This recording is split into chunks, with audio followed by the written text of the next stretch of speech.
La foi, c'est une ferme assurance des choses qu'on espère. Que l'Éternel vous bénisse à tous. Nous voici pour notre prière d'aujourd'hui.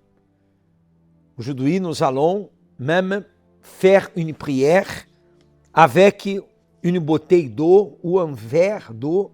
Vous pouvez préparer dans votre maison, si vous n'avez pas une bouteille d'eau, un verre d'eau, et nous allons, au moment de la prière, consacrer l'eau, et la personne va, après la prière, boire l'eau que nous allons présenter à Dieu, comme un point de contact, un point de réveil de la foi. Bien sûr, ce n'est pas l'eau qui nous bénit, c'est Dieu, c'est le Seigneur Jésus qui nous bénit. Mais cet élément, c'est pour nous réveiller la foi. C'est comme le Seigneur Jésus qui cracha par terre, a fait de la boue et a mis la boue aux yeux d'un homme aveugle et a dit, lave-toi au tanque, à la source de Siloé. Il a lavé ses yeux et a été guéri. Mais ce n'est pas les eaux de la source ou la salive de Jésus ou la boue que Jésus a mis aux yeux de l'homme aveugle. C'était sa foi en Jésus. Mais le fait que le Seigneur Jésus a dit, lave-toi, a réveillé sa foi. Alors nous allons consacrer, présenter à Dieu une bouteille d'eau ou bien un verre d'eau. Et après la prière, vous allez boire pour que Dieu puisse vous bénir, vous donner force, santé, courage, vous délivrer du mal, de la dépression, de la souffrance. Nous allons faire cette prière d'ici quelques minutes. Avant de prier, je voulais vous inviter à suivre ce témoignage. Ce témoignage m'a beaucoup touché parce que la foi, c'est quelque chose de très personnel. Et cette femme, cette mère, et le père aussi, ils ont eu une foi hors du commun, une foi surnaturelle, une folie aux yeux des hommes. Et vous allez voir qu'est-ce qui s'est passé avec son fils, qui est né très, très malade. Vous allez voir ce témoignage qui m'a beaucoup touché et vous allez voir la manière que le pouvoir de Dieu peut agir dans la vie d'une personne lorsqu'elle croit en lui avec toute sa foi, toute sa confiance. Et après, nous revenons pour la prière. Mon rêve était de fonder une famille. Et lorsque mon fils est né, je croyais que ce rêve était en train de se réaliser. Mais à l'âge de 4 mois, le pédiatre m'a dit, « Madame, la tête de votre fils a une très grande circonférence, bien au-delà du normal pour son âge. Votre fils souffre d'une maladie appelée hydrocéphalie.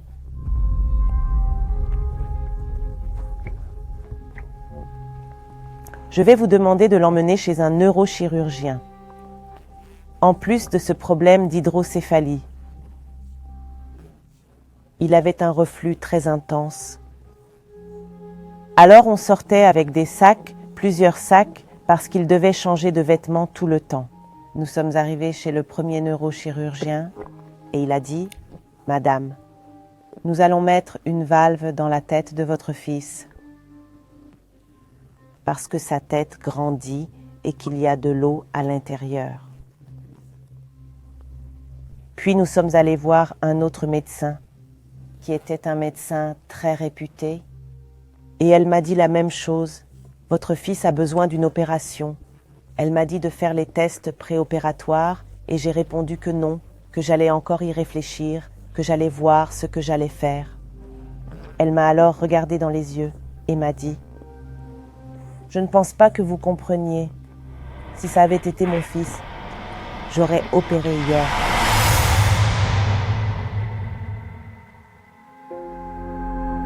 Je ne pouvais pas accepter cela parce que nous connaissions déjà Dieu. Nous avions déjà la foi. Nous avions déjà appris à utiliser la foi. Nous connaissions déjà Dieu. Je rêvais d'avoir une famille et tout le monde s'attend à ce que son enfant puisse commencer à grandir, à ramper, à s'asseoir, à marcher, à courir, à jouer, et je ne savais pas si mon fils en serait capable. J'ai regardé mon fils et j'ai vu un enfant avec une grosse tête. Il avait une bosse. Parfois c'était du côté droit, parfois c'était du côté gauche, et quand j'ai vu mon fils dans cette situation, j'ai demandé à Dieu, Seigneur, pourquoi? Pourquoi cela m'arrive-t-il? Les médecins n'arrêtaient pas de s'envoyer la balle l'un à l'autre, disant « Allez voir ce médecin qui va tout arranger ». Personne ne voulait s'occuper de ce cas. Lorsque nous sommes arrivés à l'hôpital, au rendez-vous de João Vitor, nous avons vu un père tenant le corps d'un enfant et la mère tenant la tête de l'enfant.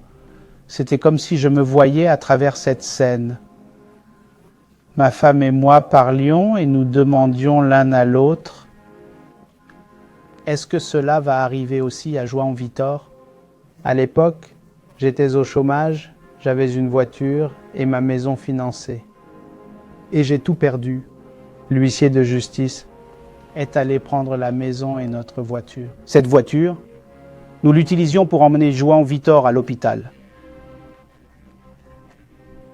C'était révoltant. C'était très révoltant.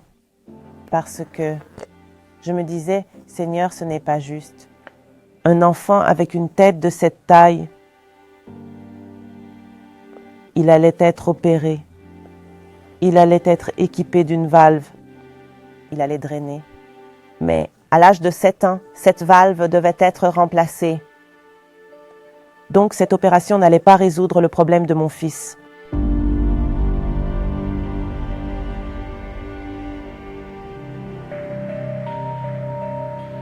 Et le temps a passé petit à petit et les difficultés sont apparues. Il ne pouvait pas s'asseoir, il ne pouvait pas ramper. Le scanner ne montrait pas son cerveau, il était noir, tout noir, parce qu'il n'y avait que de l'eau. Je suis allée chercher la justice avec celui qui pouvait juger ma cause.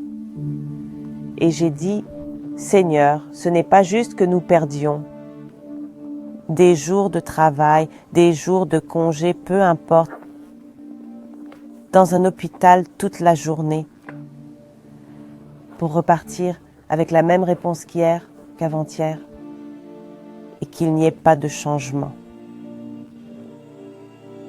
Je me suis mis devant Dieu, j'ai ouvert la parole, et Dieu m'a montré qu'il est fidèle et qu'il accomplit ce qu'il promet.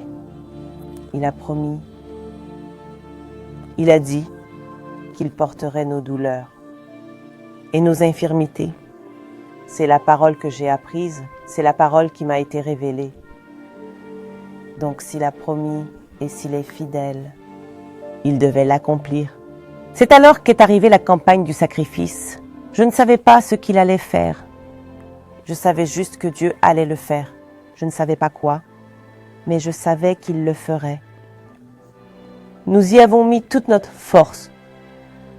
Notre cause allait être jugée. Dieu allait donner le jugement final avec la certitude, une fois de plus, qu'il tiendrait ses promesses. Je suis montée sur l'autel et j'ai donné à Dieu mon bébé. J'ai dit, Seigneur, c'est ce que tu décideras. Vous étiez disposé allant jusqu'à perdre votre enfant? Oui, je suis allée à la source. Je ne suis pas là à attendre un palliatif, un remède. Je vais directement à celui qui peut m'aider et je sais que c'est seulement le Seigneur qui le peut.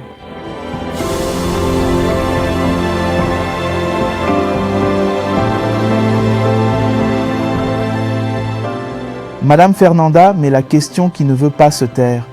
Et votre bébé? Mon bébé est là. Où est le bébé, Madame Fernanda? C'est celui-là. C'est le bébé? Oui. Voyons maintenant comment va João Vitor.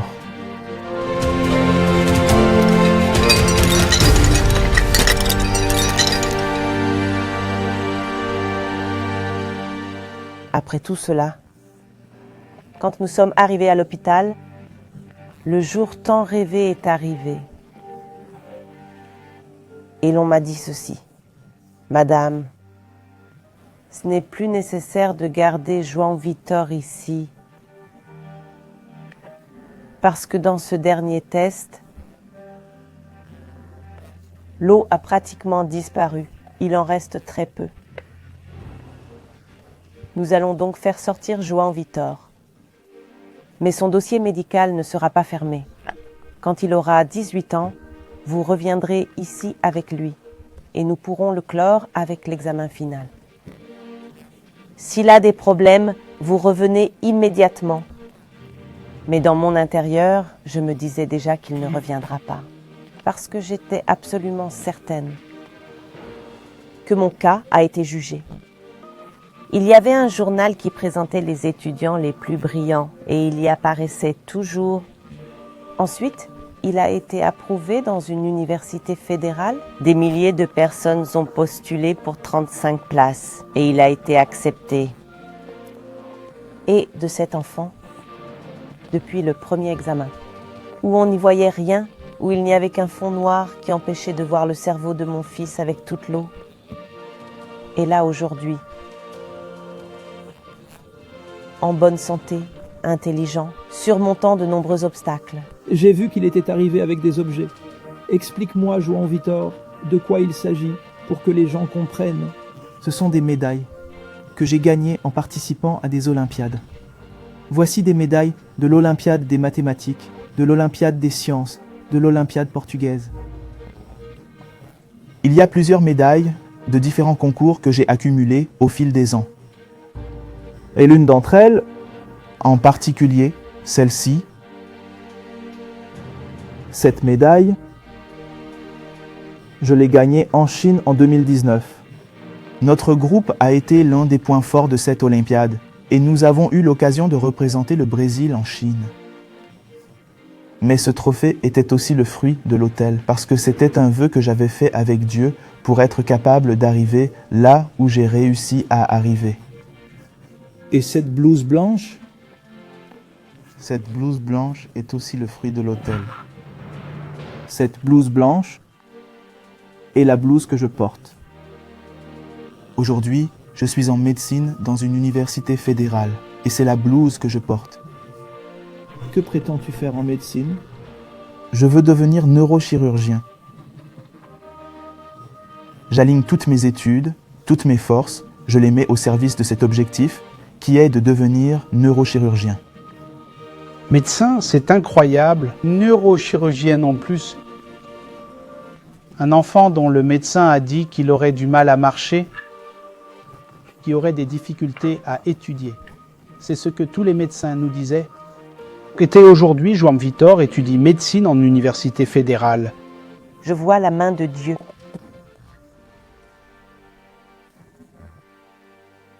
Tous les médecins que j'ai consultés.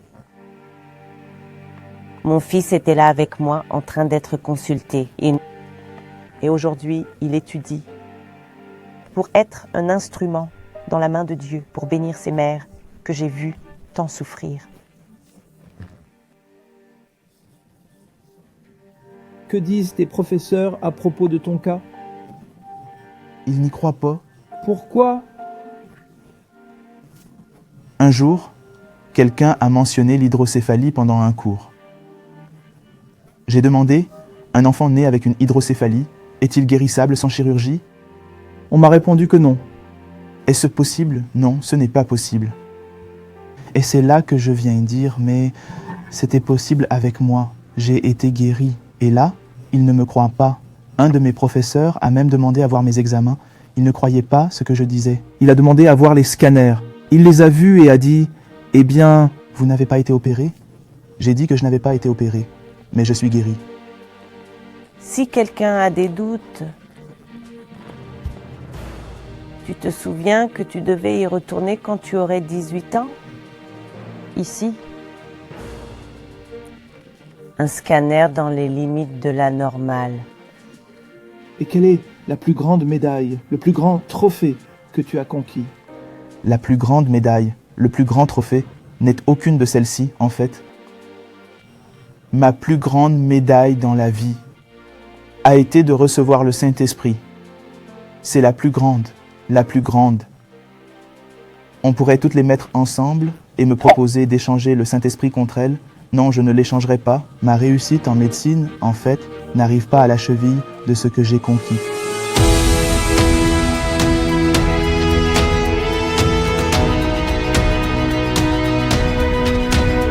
Quand j'ai commencé à réaliser que j'avais besoin de faire confiance dans la parole de celui qui promet et qui accomplit, qui est le juste juge, les choses ont changé.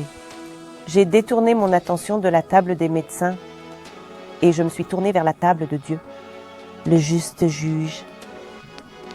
Après tout ce que nous avons souffert, et aujourd'hui ce que João Vitor est devenu, il n'y a rien qui puisse payer,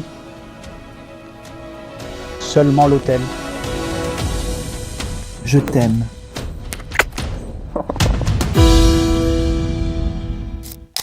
Voilà, vous avez vu ce témoignage merveilleux, n'est-ce pas? Ce que Dieu a fait dans la vie de ce jeune homme qui, aujourd'hui, se prépare pour être un médecin,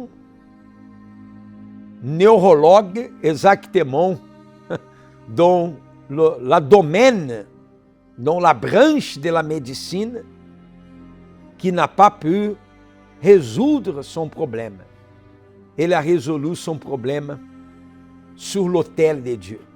Le juste juge a fait justice, accomplit sa parole dans la vie de cette famille. Et c'est le même Dieu qui veut faire de grandes choses dans votre vie. Nous allons maintenant parler avec Dieu.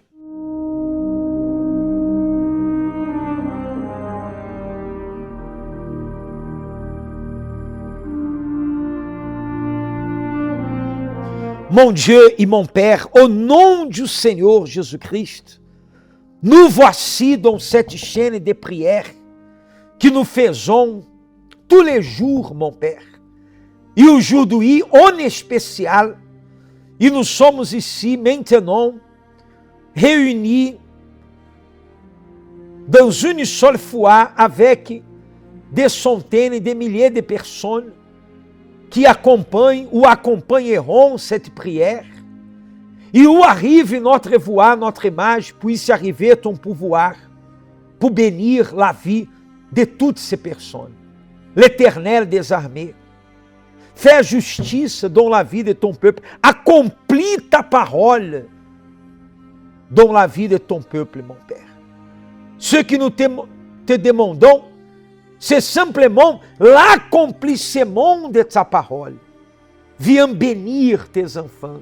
Fais justice dans la vie de cette personne que tout ce qu'elle désire, c'est d'avoir une rencontre réelle et véritable avec toi. C'est d'avoir ton esprit en habitant en elle.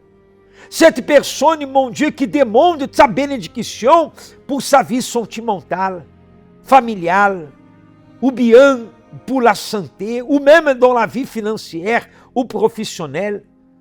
Mon Père, ouvre les écluses des cieux. Réponds ta bénédiction sur ton peuple, sur la vie de ceux qui croient en toi, mon Père. La vie de ceux qui confient en toi. Nous te demandons maintenant, mon ami, parlez avec Dieu là où vous êtes.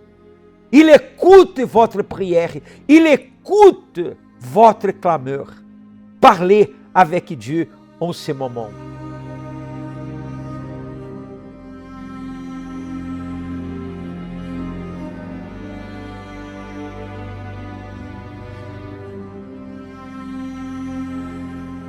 Mon Père, et nous te demandons aussi de bénir cette bouteille d'eau ou un verre d'eau que cette personne a dans ses mains e o moment que cette personne participera de l'eau, ela puisse recevoir la force, la santé, la délivrance, que l'eau soit comme un point de contact, un point de réveil, pour réveiller la foi de cette personne qui va boire avec foi pour la bénédiction de sa vie. Nous savons que c'est toi seul qui peux bénir, qui peut guérir, qui peut délivrer, qui peut transformer. Il est écrit dans ta parole, heureux ceux qui ont faim et soif de justice. Ils seront rassasiés. Oh mon Dieu, fais justice dans la vie de ton peuple, afin que ton nom soit glorifié. C'est ça que nous te demandons, au nom du Père et du Fils et du Saint-Esprit, au nom du Seigneur Jésus. Amen et Amen. J'en suis sûr, mon ami, que l'Éternel a écouté notre prière. Et si vous désirez participer personnellement avec nous, ici à Genève, rue de Genève 96, 96 rue de Genève, à Tonnet, et dans toutes nos églises, en plus de 140 pays du monde. Cherchez l'Église universelle du Royaume de Dieu plus proche de votre maison. Suivez cette prière tous les jours nous sommes ici et nous allons prier ensemble. Surtout ces derniers jours que nous prions et nous demandons la justice de Dieu, l'accomplissement de la parole de Dieu dans la vie de celui qui croit. Que Dieu vous bénisse et à bientôt.